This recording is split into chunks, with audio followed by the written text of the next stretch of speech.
may ta-try tayo ng mga sunscreen products from Karasan. So, yung Karasan kasi is an Indonesian brand pero formulated sa Korea yung kanilang product. So, let's appreciate the packaging, guys. Ang ganda, no? Ang lakas maka-good vibes talaga. Excited ako dito. So, since Indonesian brand sila, medyo same din naman ng weather dito sa Philippines. Like, yung heat dito, yung humidity, ganyan. So, first is the Solar Smart UV Protector. So, this one is 97.8% yung kanyang UV protection. Meron siyang SPF 45, PA++++, 30 ml.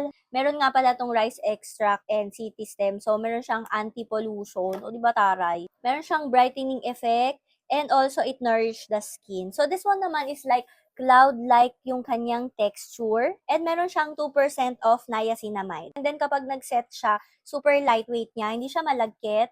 And then wala siya masyadong scent, like kahit amoy niyo ng ganyan, as in super subtle lang niya. And if ever na sensitive skin mo, pwedeng-pwede to sa'yo. So next naman is the Healthy Matte UV Protector. Meron siyang 98% of UV protection. Meron siyang SPF 50+, PA++++. Ito ay 30 ml din. Ang ganda din ng kulay niya. Ang ganda ng combination with the yellow color. This one naman, meron siyang clay matte technology with kaolin clay na suitable talaga for long-lasting protection. And pwedeng-pwede to for sensitive skin and oily skin. And ganito siya, guys. Pag nilagay nyo siya sa skin nyo, parang medyo may dewy effect siya. Pero once na mag-set siya, as in, nagma-mattify talaga siya.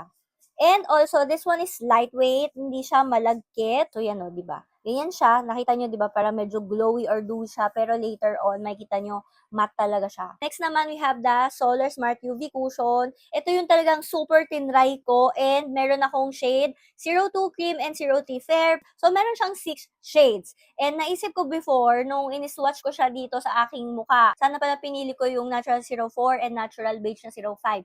Pero, nakita nyo naman, ayan siya sa face ko. Kapag nag-set na siya, feeling ko nag-oxidize din siya. Kasi, umokay na siya sa skin tone ko. Noong una kasi parang sabi ko, lo, ang puti nito. Pero trust the process. Ayan na itsura niya sa face ko. Parang ang healthy ng mukha ko. Lightweight siya. Medyo malagkit siya pag ginawakan mo, kapag in-apply. Pero kapag nag-set naman, and also, kapag sinet nyo ng powder, nawawala naman yung stickiness or parang lagkit. Meron tong Centella Asiatica, rice oil, and blue light protection. So, ito, 2-in-1 siya kasi foundation and sunscreen siya. Pero syempre, kailangan mo pa rin mag-reapply ng mga sunscreen dun sa inyong base bago kayo maglagay nito. Kasi kapag nilagay nyo naman to ng sobrang dami, like yung sunscreen rule natin na 2 fingers, sobrang kapal na niyan dyan. And then, yung application nito is buildable naman siya. From light, nagiging medium coverage siya kasi natakpan talaga yung spider veins ko dyan. And actually, para siyang mattifying cushion. Kasi nung in-apply ko siya, di ba usually yung mga cushions na ginagamit natin is parang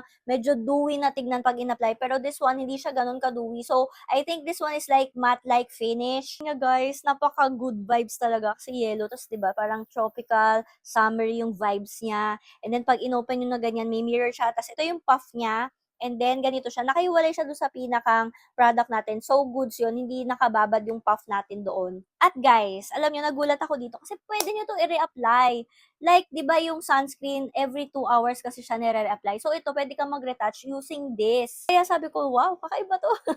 So, yung mga Karasan products kasi, this one, yung mga sunscreen products nila is designed talaga to be used for everyday. And also, if ever na active yung lifestyle mo, like napapawisan ka, so syempre kailangan mo mag-reapply ng sunscreen. It's great for our Philippine weather. And also, syempre, may pollution dito sa atin. Meron siya anti-pollution, di ba? Ang taray. And pwede siya sa iba't ibang skin types. Like for example, oily skin ka or sensitive skin mo. So, you might want to try this. Non-comedogenic kasi to or non-acnegenic. So, hindi talaga magkaklag yung pores mo, causing the acne.